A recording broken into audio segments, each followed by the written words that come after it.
السلام علیکم ورحمۃ اللہ وبرکاتہ۔ اسٹوڈنٹس، توبہ اور استغفار کے لیسن میں ہمارا اگلا ٹاپک ہے سارعوا الی مغفرۃ، یعنی میک ہاسٹ ان ریپنٹنس، توبہ میں جلدی کرو۔ A person should immediately repent upon committing sin۔ توبہ کے فوائد پڑھنے کے بعد اب ہم کو چاہیے کہ ہم توبہ میں جلدی کریں۔ توبہ میں جلدی کرنے کو دیا گیا ہے۔ گناہ ہوتے ہی پہلی فرصت میں توبہ کرنی چاہیے۔ توبہ کے تعلق سے البتہ ارشاد ہے کہ قیامت تک دروازہ کھلا رہے گا، توبہ کا دروازہ قیامت تک کھلا رہے گا، لیکن کسی شخص کو نہیں معلوم کہ قیامت کب آئے گی، اور اسی طرح سے اس کو یہ بھی نہیں معلوم کہ اس کی موت کب آ جائے گی، کیونکہ کہیں ایسا نہ ہو کہ اچانک موت آ جائے یا قیامت آ جائے اور توبہ کا موقع ہاتھ سے نکل جائے۔ اس لیے پہلی فرصت میں توبہ کرنی چاہیے۔ اب بعض لوگ ایسا سوچتے ہیں یا کسی کے دل میں یہ وسوسہ آ جائے کہ میں توبہ پر قائم نہیں رہ سکوں گا، ابھی توبہ کیا اس کا پھر گناہ ہم سے ہو جائے گا، تو یہ بار بار توبہ کرنا اچھا نہیں لگ رہا ہے، پھر مجھ سے گناہ ہو جاتا ہے۔ تو اس کی بڑی بھول ہے۔ اگر بار بار گناہ ہو رہا ہو تو بار بار توبہ کرنی چاہیے، کیونکہ اس بات کی دلیل ہے کہ بندے کو گناہ پر اصرار نہیں ہے، وہ گناہ نہیں کرنا چاہتا، اس کی کچھ کمزوری کی وجہ سے گناہ ہو جا رہا ہے،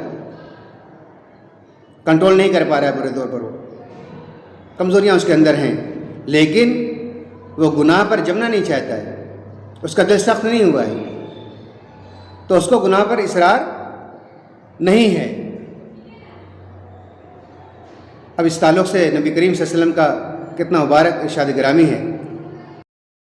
آپ صلی اللہ علیہ وسلم نے فرمایا کہ جس شخص نے استغفار کیا اور اس نے اپنے گناہ پر اصرار نہیں کیا، یعنی استغفار کیا پھر گناہ سے بچا رہا، گناہ پر اصرار نہیں کیا، تو گرچہ وہ دن میں 70 بار گناہ کرے، یعنی جان بوجھ کے گناہ نہیں کرتا ہے، وہ گناہ ہو جاتا ہے اس سے، تو 70 بار بھی اگر گناہ کرے تب بھی اس کا استغفار قابل قبول ہے۔ یہ ترمذی شریف کی، ابو داؤد شریف کی روایت ہے۔ اللہ تعالیٰ بھی بار بار توبہ قبول فرماتے ہیں، اللہ تعالیٰ بار بار توبہ قبول کرتا ہے۔ رسول اللہ صلی اللہ علیہ وسلم نے فرمایا، ایک بندے نے گناہ کیا اور پھر کہنے لگا، اے میرے پروردگار، میں نے گناہ کیا ہے، تو میرے اس گناہ کو بخش دے۔ گناہ کیا، گناہ کے بعد فوراً اس کو اللہ کی یاد آئی، اس نے کہا، اے میرے پروردگار، اے میرے رب، میں نے گناہ کیا ہے تو میرے اس گناہ کو بخش دے۔ اللہ تعالیٰ نے فرشتوں سے فرمایا، کیا میرا یہ بندہ جانتا ہے کہ اس کا ایک پروردگار ہے جو اس کے گناہ بخشتا ہے اور اس کے گناہ پر گرفت کرتا ہے، پکڑ کرتا ہے اس کے گناہ پر، تو جان لو کہ میں نے اپنے بندے کو بخش دیا۔ یعنی اللہ نے فرشتوں کو گواہ بنایا، کیا کہا؟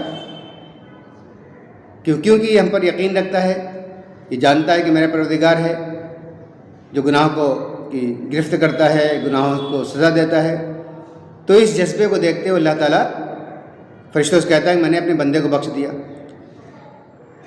آگے سنیے، پھر کچھ مدت گناہ سے باز رہا، مطلب وہ کچھ مدت پھر وہ گناہ سے رکا رہا وہ شخص، پھر وہ کچھ مدت گناہ سے باز رہا، اس کے بعد پھر اس نے گناہ کیا اور عرض کیا، اے میرے پروردگار، میں نے گناہ کیا ہے تو میرے اس گناہ کو بخش دے۔ اللہ تعالیٰ نے فرشتوں سے فرمایا، کیا میرا بندہ جانتا ہے کہ اس کا ایک پروردگار ہے جو گناہ کو بخشتا ہے اور اس پر گرفت کرتا ہے، تو جان لو میں نے اپنے بندے کو بخش دیا۔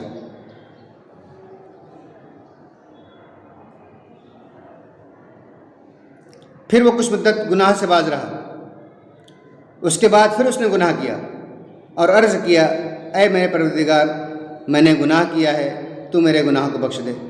اللہ تعالیٰ نے فرشتوں سے فرمایا کیا یہ میرا بندہ جانتا ہے کہ اس کا پروردگار ہے جو گناہ بخشتا ہے، اس پر مواخذہ کرتا ہے؟ تو جان لو میں نے اسے بخش دیا، بس جب تک وہ استغفار کرتا رہے جو چاہے کرے۔ یہ بخاری اور مسلم کی روایت ہے۔ یعنی گویا اگر ہم اللہ کے در کے آگے آتے ہیں، ہم سے گناہ ہو جا رہا ہے پھر ہم معافی مانگ لیتے ہیں، گناہ ہو جا رہا ہے پھر ہم معافی مانگ لیتے ہیں، تو اللہ تعالیٰ اس جذبے کی قدر کرتا ہے، اور جب تک استغفار ہم کرتے رہیں گے اللہ تعالیٰ ہم کو معاف فرماتے رہیں گے۔ اللہ تعالیٰ کی بخشش کی کوئی انتہا نہیں ہے۔ رسول اللہ صلی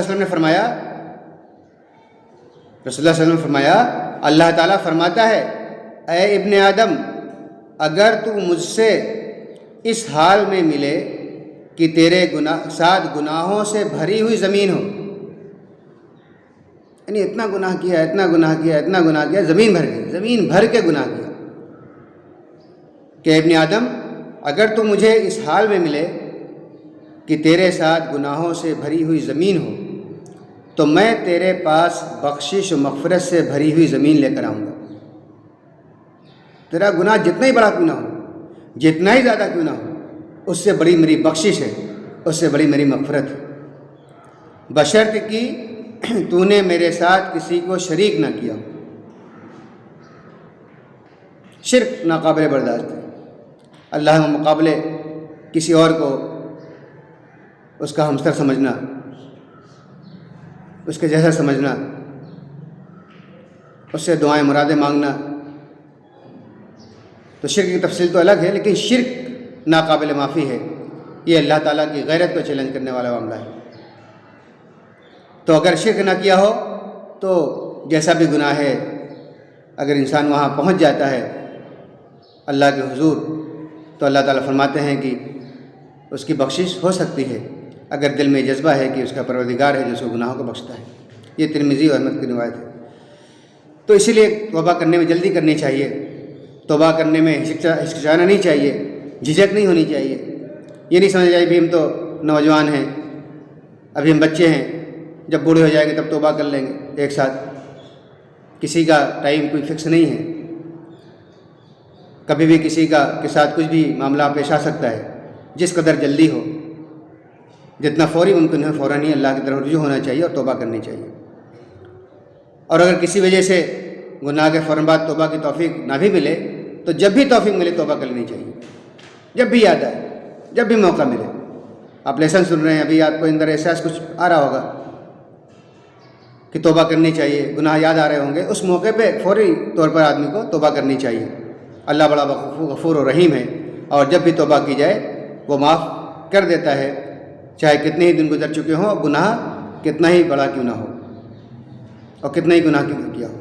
یہ ہے کانسیپٹ توبہ کا، اور ہمیں اس جانب قدم بڑھانا چاہیے۔ ایک اور چیز سمجھتے چلیں کہ زیادہ سے زیادہ توبہ استغفار کرنا چاہیے، زیادہ سے زیادہ ہمیں ہر وقت توبہ استغفار کرتے رہنا چاہیے۔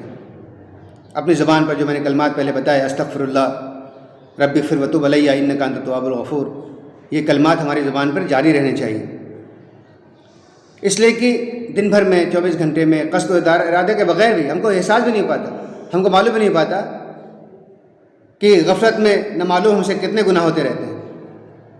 زبان کا گناہ، آنکھوں کا گناہ، کانوں کا گناہ، سوسائٹی کے اندر، سماج کے اندر، گھروں کے اندر، اسکول کے اندر ایک بھرمار ہے، ہم کو پتہ بھی نہیں چلتا ہے کہ ہماری زبان سے کیسے کلمات نکل رہے ہیں جو ناراضگی کے سبب بن رہے ہیں۔ ہماری ایکٹیویٹیز کیا کچھ ہیں جو اللہ کو ناپسند ہے۔ بہت ساری چیزیں ہمارے علم میں ہوتی ہیں، بہت ساری چیزیں سے ہم غفلت کا شکار ہوتے ہیں، تو ہمیں ہر وقت استغفار کرتے رہنا چاہیے۔ رسول اللہ صلی اللہ علیہ وسلم نے فرمایا، کتنی بہترین بات فرمائی، کلکم خطاؤن ونعم الخطاؤن التوابون، یعنی ہر انسان خطا کار ہے، ہر کوئی خطا کار ہے، ہر ایک سے خطا ہو سکتی ہے، گناہ ہو سکتا ہے، غلطی ہو سکتی ہے، لیکن بہترین خطا کار وہ ہیں جو توبہ کرتے ہیں۔ کہا بہترین خطا کار، غلطی سب سے ہو رہی ہے، گناہ سب سے ہو رہا ہے، لیکن بہترین شخص وہ لوگ ہیں جو گناہ سے معافی مانگ لیں، توبہ کر لیں۔ نعم الخطاؤن التوابون، دیٹ از نیٹڈ بائی ترمذی ابن ماجہ۔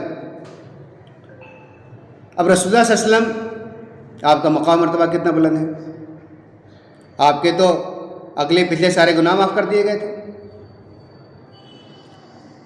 لیکن خود نبی کریم صلی اللہ علیہ وسلم ہر روز 70 بار سے زیادہ استغفار کرتے تھے، مور دین 70 ٹائمز،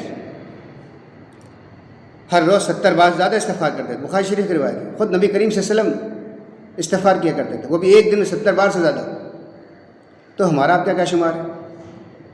ہم تو نبی صلی اللہ علیہ وسلم کے پیرے کو دھول بھی نہیں، کتنے گناہ ہوتے رہتے ہیں، لیکن ہم اتنے بے پرواہ رہتے ہیں کہ نبی صلی اللہ علیہ وسلم تو استغفار کریں اور ہمیں استغفار کی توفیق بھی نہ ملے۔ تو ہمیں تو سراپا توبہ استغفار بن جانا چاہیے، یعنی ہر وقت استغفار، توبہ، اللہ کے حضور معافی، یہ ہماری کیفیت ہونی چاہیے۔ اور خود نبی کریم صلی اللہ علیہ وسلم نے ہدایت فرمائی ہے کہ اے لوگو، اللہ سے توبہ کرو اور اسی سے مغفرت چاہو۔ آپ نے ہدایت دی، آپ نے کہا کہ لوگو اللہ سے توبہ کرو اور اسی سے مغفرت چاہو، کیونکہ میں دن میں 100 بار توبہ کرتا ہوں۔ اپنے بارے میں کیا فرمایا نبی صلی اللہ علیہ وسلم نے کہ میں دن میں 100 بار توبہ کرتا ہوں۔ یہ ہے نبی کریم صلی اللہ علیہ وسلم سنت، یہ ہے نبی کریم صلی اللہ علیہ وسلم طریقہ۔ تو اگر ہم کو سنت پر عمل کرنا ہے، ہم کو نبی کے طریقے پر عمل کرنا ہے، تو ہم کو یہ چیزیں اپنانی ہوں گی۔ جنت میں آپ کا ساتھ لینا ہے، جنت کی نعمتوں سے اپنے آپ کو مستفید کرنا ہے، تو ہم کو یہ عادت اپنانی ہوگی۔ اللہ سے دعا ہے کہ ہمیں استغفار کرنے کی توفیق عطا فرمائے، توبہ کی توفیق عطا فرمائے۔ یہ ہم نے توبہ استغفار کا لیسن پڑھا، ہمیں انہوں نے دعائیں سکھائی گئی ہیں، وہ یاد کر لیں، خاص طور سے سید الاستغفار صبح شام پڑھنے کا معمول بنا لیں۔ اللہ ہمیں دنیا آخرت کی بہترین کامیابی سے نوازے۔